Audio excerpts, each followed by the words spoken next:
Bismillahirrahmanirrahim. Alhamdulillahilladzi hadana li hadza wa ma kunna linahtadiya laula an hadanallah. Asyhadu an la ilaha illallah wahdahu la syarika lah wa asyhadu anna Muhammadan abduhu wa rasuluh.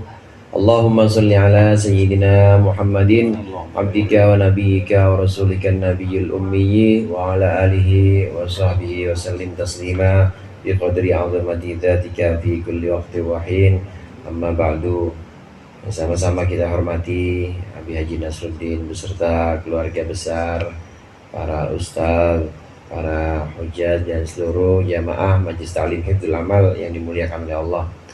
Alhamdulillah malam hari ini kita lanjutkan kembali pengajian kita, rutinan kita. Mudah-mudahan yang sudah kita baca berupa yasin, tahlil dan zikir jadi sesuatu yang bermanfaat untuk kita. Amin. Dan apa yang kita baca ini nanti yang kita pelajari menjadi ilmu yang bermanfaat dunia akhirat. Amin ya rabbal alamin. Surah Al-Baqarah ayat 149. Qala Allah Ta'ala wa huwa asdaqul qailin wa min haitsu kharajta fawalli wajhaka syatral masjidil haram. Wa min haitsu kharajta, dan dari arah manapun engkau keluar, ay min ayyi makanin kharajta ilaihi lis-safari. Maksudnya dari tempat manapun engkau keluar menuju kepadanya dalam sebuah perjalanan, dari manapun engkau keluar, fawalli wajhaka, maka hadapkanlah wajahmu inda sholatika, pada sholatmu, saat sholatmu engkau hadapkan syatrul masjidil haram, ke arah masjidil haram.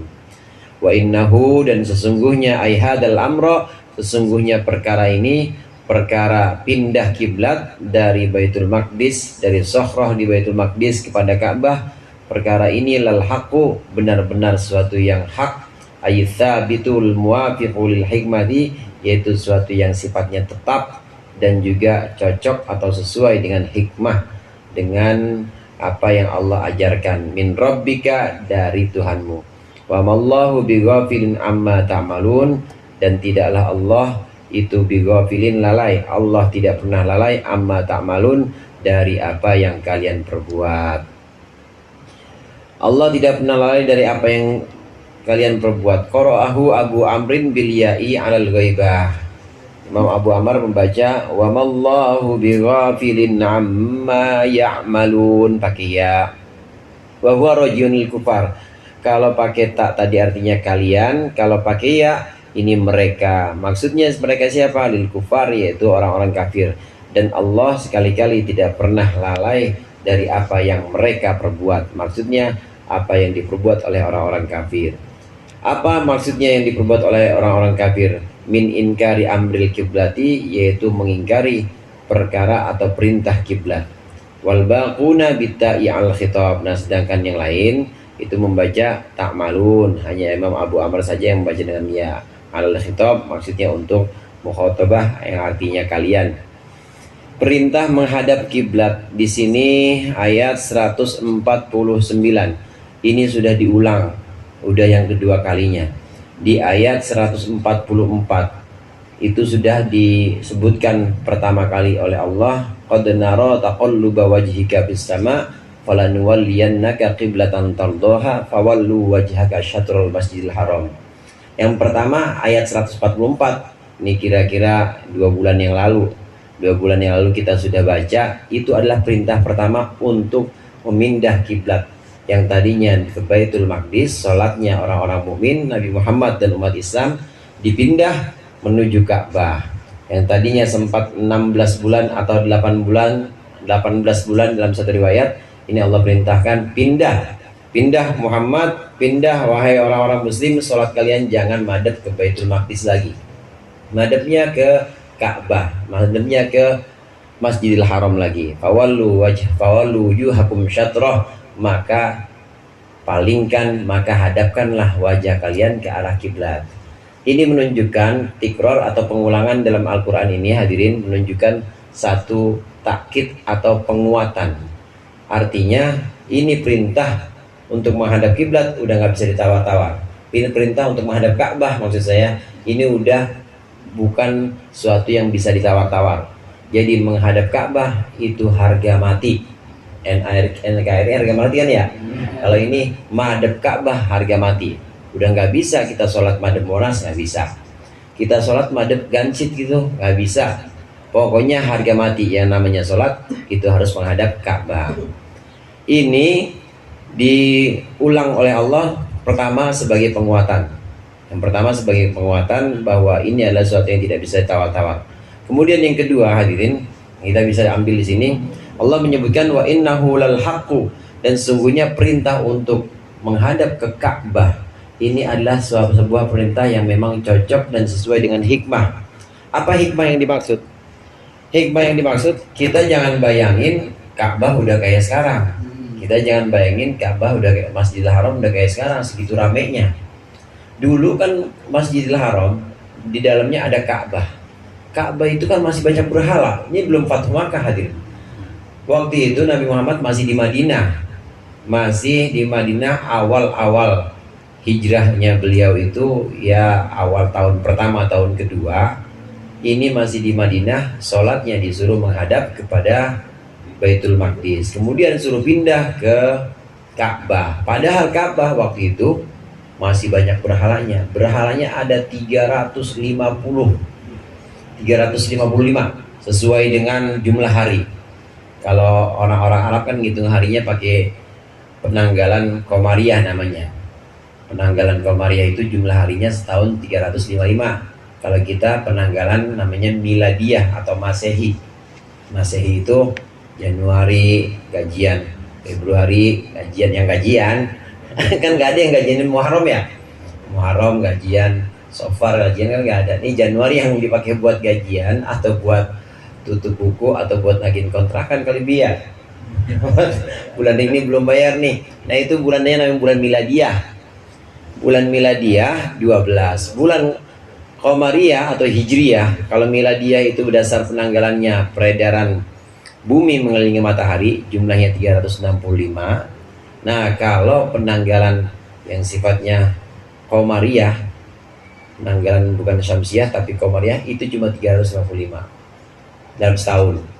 Berhala yang ada di Ka'bah waktu itu ada 355 sesuai dengan jumlah hari. Itu yang kecil-kecil saudara, yang kecil-kecil itu. Yang gedenya Lata, Uzza itu gede lain lagi hitungannya. Segitu banyaknya, maka ditegaskan oleh Allah menghadap kiblat. Haitsu min haitsu kharajta fawalli wajhaka syatrul Masjidil Haram. Dari manapun engkau dari manapun engkau berangkat, kemanapun engkau pergi, maka kalau sholat menghadap ke kiblat. Ini untuk menunjukkan penguatan, pengukuhan bahwa tidak bisa ditawar-tawar lagi. Meskipun saat itu Ka'bah masih banyak berhala. Artinya bisa dikatakan, wahai Muhammad, wahai orang-orang Islam, udah balik ke Ka'bah. Meskipun kondisinya Ka'bah masih banyak berhala. Maka tadi saya katakan jangan melihat sekarang. Dulu itu belum seperti itu. Ka'bah masih banyak berhalanya di Ka'bah itu. Kemudian ya orang-orang kafir masih di sana. Selain itu hadirin, riskan juga. Kenapa riskan? Kan jadi omongan sama orang-orang musyrik. Orang-orang musyrik Mekah tuh bilang, itu Muhammad akhirnya balik juga kita. Kata orang musyrik Mekah tuh, akhirnya madep ke kita juga. Tadinya madep ke Baitul Maqdis, sekarang madepnya madep ke kita juga balik. Ngapa kalau madep ke Ka'bah? Ngapa nggak mau ikut agama kita? Kenapa nggak mau ikut agama nyembah Lata Uzza, pakai ikut segala? Ngikut iya, nyela agama kita iya. Ini kata orang musyrik nih. Kata orang musyrik ini kan jadi riskan. Nah kondisi yang seperti ini wajar untuk orang-orang mukmin, untuk orang-orang Islam saat itu. Mereka merasa gimana ya, kok pindah ya? Mau pindah mana banyak berhalanya, mana bingung. Orang musyrik apa kata orang nanti madep sono. Nah dikukuhkan oleh Allah untuk kedua kalinya madep Ka'bah. Madep Ka'bah dari manapun engkau pergi menuju arah manapun, maka engkau harus menghadap Ka'bah ketika engkau sholat. 16 atau 18 bulan madep Baitul Maqdis, kemudian dialihkan madep ke Ka'bah. Udah nggak bisa tawar-tawar, sampai sekarang kita sholat madep Ka'bah. Udah nggak boleh lagi, nggak ada sholat yang nggak madep Ka'bah kecuali sholat khauf. Sholat khauf bentar ya, udah pernah kan ya? Udah pernah waktu itu di Al-Huda sholat khauf. Sholat khauf itu sholat dalam keadaan takut. Sholat khauf ada beberapa formasi barisan. Ada paling tidak itu ada 3. Yang pertama, kalau musuhnya itu di arah kiblat, ya kebetulan berarti sholatnya tetap pada kiblat, diatur gantian. Kalau musuhnya itu membelakangi kiblat atau tidak menghadap kiblat, kalau musuhnya tidak dari arah kiblat, maka itu juga masih bisa diatur. Masih bisa diatur, imam tetap menghadap kiblat, sebagian shaf itu menjaga sholatnya imam bersama makmum yang gelombang pertama. Nanti setelah itu makmum yang pertama selesai, imam sholat masih lanjutkan rakaat yang ketiga keempat.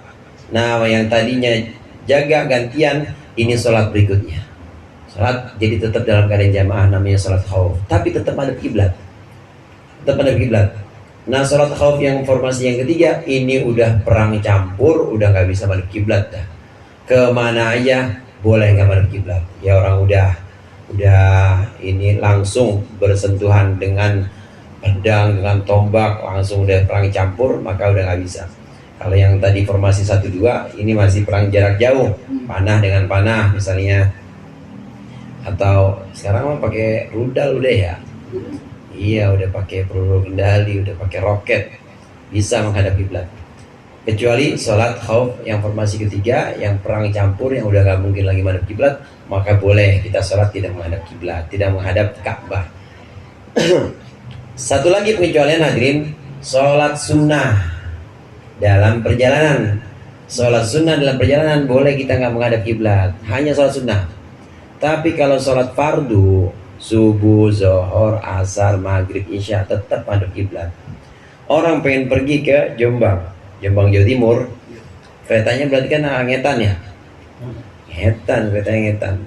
Nah, kalau kebetulan kita duduk madhab ngetan gitu ya, duduk madhab timur, maka kita sholat madhab timur nggak sah.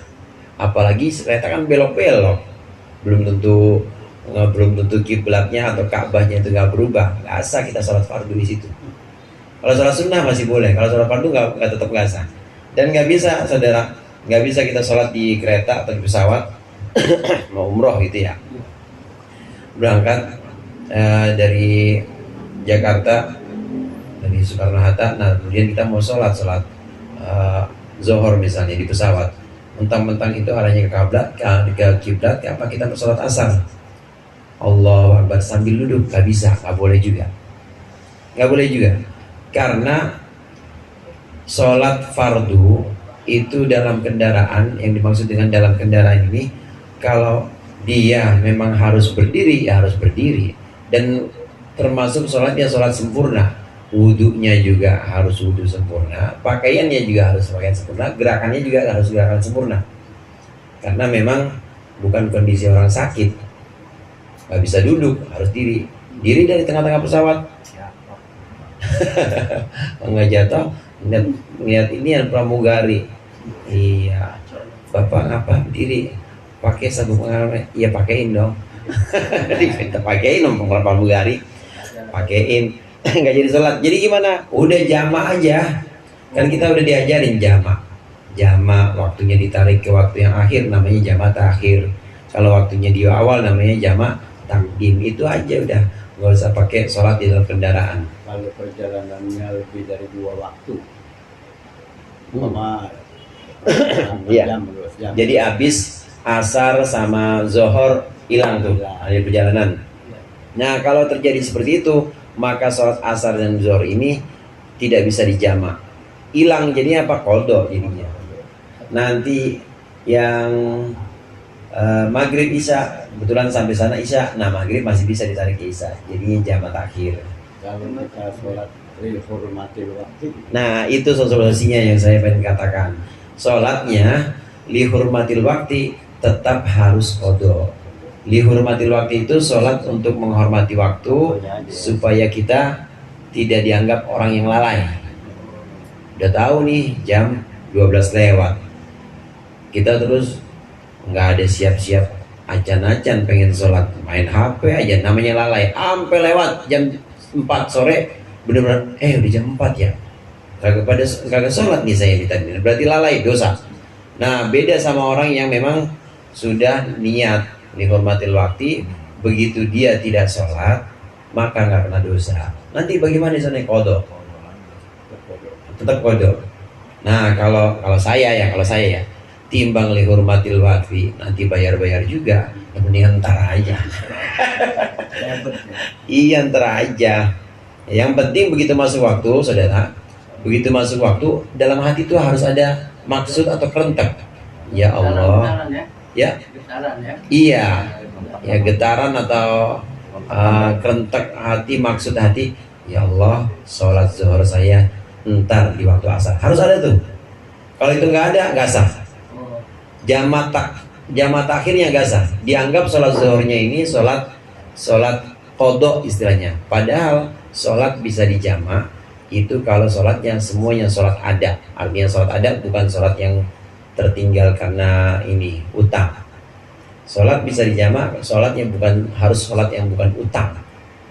Padahal dia utang. Kenapa utang? Ya orang lalai dari jam 12 sampai jam 4 pegang HP aja nggak ada niat rentek untuk menggabungkan zuhurnya ke asar, maka jadinya sholat zuhurnya itu sholat kodok biasa kalau nggak niat. Tapi kalau kita niat dalam hati, nggak usah sholat, nggak dihormati waktu, nggak sholat juga kita, tapi ada niat, ya Allah sholat zuhur saya entar di asar, maka boleh, nggak dosa.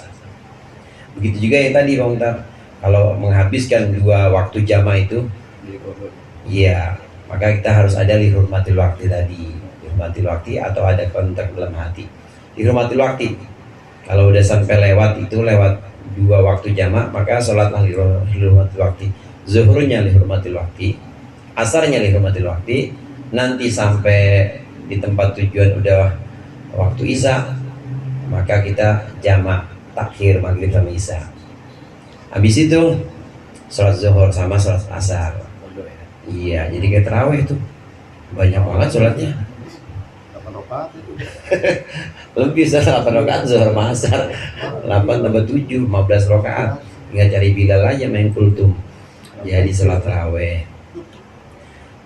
Nah, sholat yang tidak bisa menghadap kiblat itu adalah sholat sunnah di dalam perjalanan. Yang dimaksud dengan perjalanan sini adalah seorang yang sholat sunnah dengan cara jalan kaki.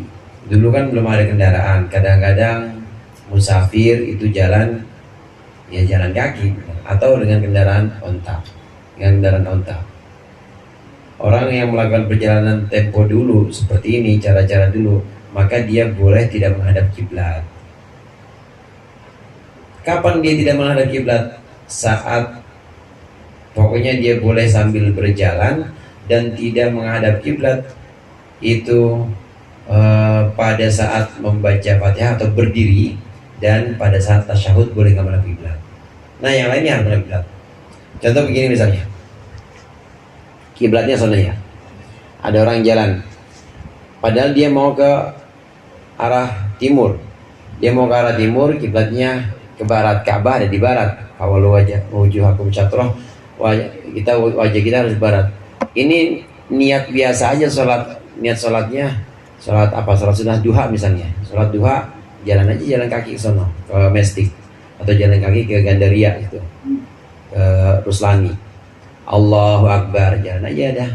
Bismillahirrahmanirrahim, alhamdulillahirabbil alamin arrahmanir rahim, baca suratnya. Habis baca surat, mulai ruku madhep kiblat. Mulai ruku, i'tidal, kemudian sujud, duduk di antara 2 sujud lagi, diri lagi, boleh sambil jalan lagi. Gitu, nggak apa-apa. Jadi dia tidak menghadap kiblat dalam 2 tempat, yaitu saat baca Fatihah dan saat tasyahud. Selebihnya menghadap kiblat.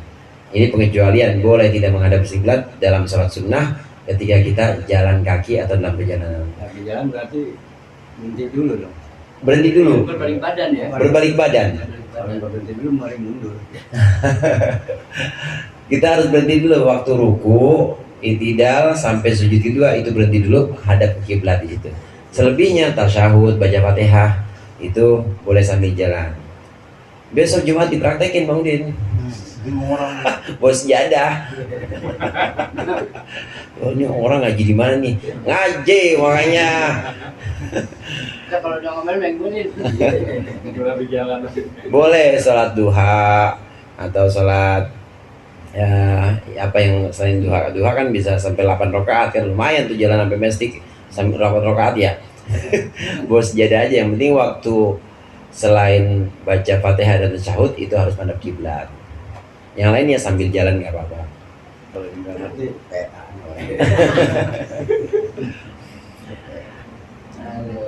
Perintah menghadap kiblat tidak bisa ditawar-tawar. Menghadap Ka'bah harga mati. Ini pengulangan yang kedua sebagai satu takkid pengukuhan bahwa tidak bisa ditawar-tawar lagi. Innahul haqqu mir rabbik wa mallahu bighafilin amma ta'malun. Dan tidaklah Allah itu lalai terhadap apa yang kalian lakukan. Ini lagi-lagi diulang untuk menegaskan bahwa nggak usah khawatir, sholat-sholat yang sudah kalian lakukan wahai orang-orang mukmin menghadap Baitul Maqdis itu tetap Allah ganjar, itu tetap Allah berikan pahala dan tetap dianggap sah. Jangan khawatir juga orang-orang yang dulu meninggal, yang sempat meninggal dan belum balik kiblatnya ke Ka'bah, itu juga tetap Allah anggap kebaikannya, tetap Allah catat kebaikannya. Itu maksud dari wallahu bighafilin amma ta'malun. Allah tidak lalai dari apa yang kalian perbuat, kaliannya ini untuk orang-orang mukmin. Kalau dibaca wa mallahu bighafilin amma ya'malun, Allah tidak lalai, tidak lupa dari apa yang mereka lakukan, maksudnya mereka orang-orang kafir. Orang kafir di sini ada dua, hadirin. Yang pertama yaitu ahlul kitab, yang kedua orang musyrik. Allah nggak akan lupa, Allah nggak akan lalai apa yang dilakukan orang-orang musyrik Mekah, yaitu mereka yang ingkar kepada urusan mindahin kiblat dari Baitul Maqdis ke Ka'bah. Kan pada ngomong yang tadi saya bilang, pada ngomong ya balik lagi juga ke kita. Ya akhirnya nyembah berhala kita juga pada ngomong gitu. Itu Allah tahu dia pada ngomong gitu. Ahlul kitab bagaimana omongannya? Ahlul kitab waktu orang mukmin dan Nabi Muhammad madhab Baitul Maqdis sholatnya, dia juga pada ngomong Muhammad ngikutin kiblat kita tapi nggak ngikut agama kita. Gimana urusannya itu? Kata orang-orang Yahudi nih, orang-orang Nasrani. Gimana dia cuma ikut doang. Nah, begitu pindah ke Ka'bah, maka orang-orang musyrik, orang-orang ahlul kitab juga ngomongin juga. Jadi salah semua. Madhab Baitul Maqdis diomongin, madhab kiblat atau madhab Ka'bah itu diomongin juga. Waktu madhab Ka'bah lagi balik, maka dibilang sama orang-orang ahlul kitab ini bilang, itu Muhammad sama orang-orang Islam balik lagi ke agama nenek moyangnya, agama berhala yang nggak ada kitabnya, agama nenek moyangnya kayak begitu.